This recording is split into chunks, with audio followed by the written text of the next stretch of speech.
personally knew 4 of the 6 scouts. And that interest by white historians about his history got him interested in collecting the history of his people.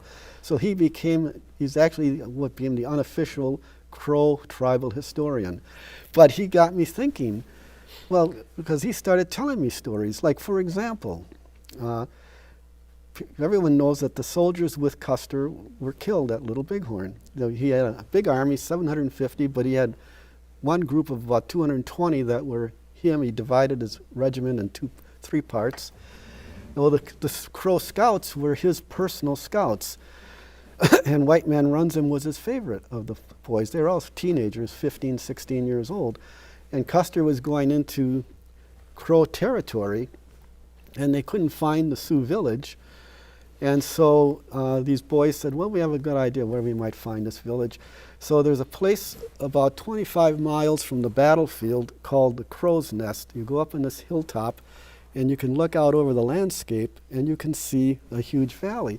And the boys had an idea that that's where Sitting Bull's camp was.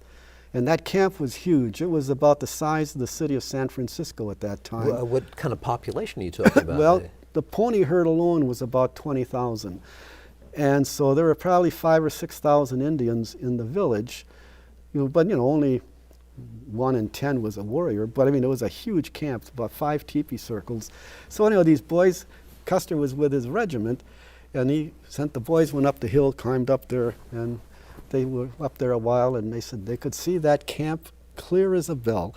It was early morning. They could see smoke coming out of the teepees. The teepee fires were starting, and they could see this huge carpet of horses out there because it was almost like a brown landscape. There were so many ponies. So they came down the hill, and they said to Yellowhair, that was his name, the interpreter was Mitch Boyer, who was half Sioux and half white, but he could speak Crow. And they said to Mitch, well, we found the camp. It's over the hill. And so Mitch reported to Custer and said, okay, the boys said the village is over there.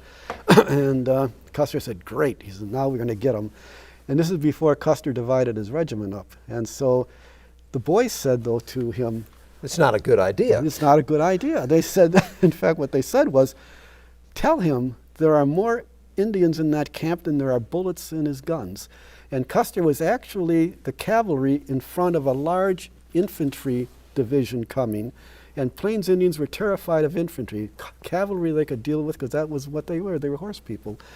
And so the boys knew that the infantry was coming, and they said to Mitch, tell him to wait. There are too many Indians there. And Custer was very nervous that the Indians would get away. He thought they'd already seen them. They'd seen a couple of Indians around in the distance.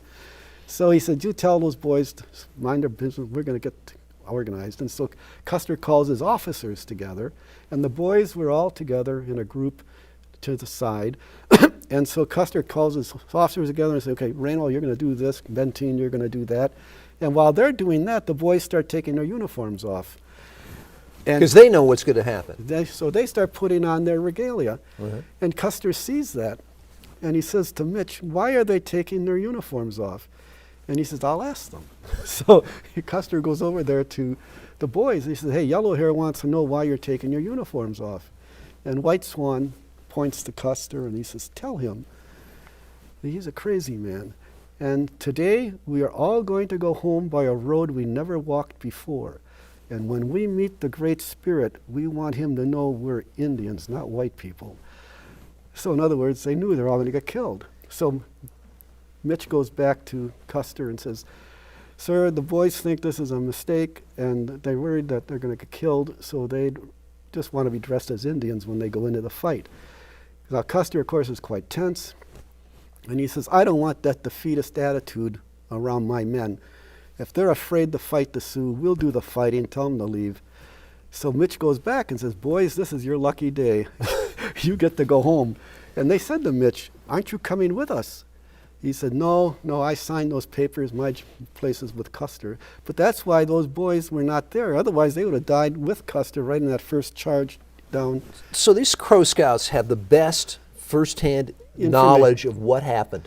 Right. Why? In fact, what White Man Runs Him says that when he came down the hill, Custer then said, I want to see this for myself. So he goes up to the top of the hill with a couple of officers, and the boys point the village out, and they said he had one of those things you look at with your eye, and even when he looked at it with that special instrument, he still couldn't see the village.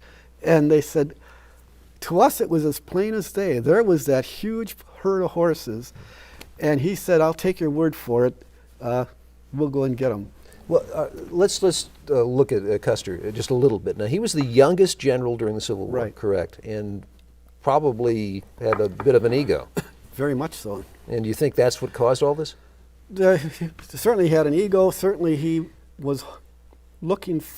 I mean, there was rumor was that he wanted to run for president after Grant, and he had 2 newspaper reporters with him, you know, and that shows that he knew that he was going to be doing something important. And those newspaper reporters bought the farm too, then? Well, They actually, one did, but one didn't.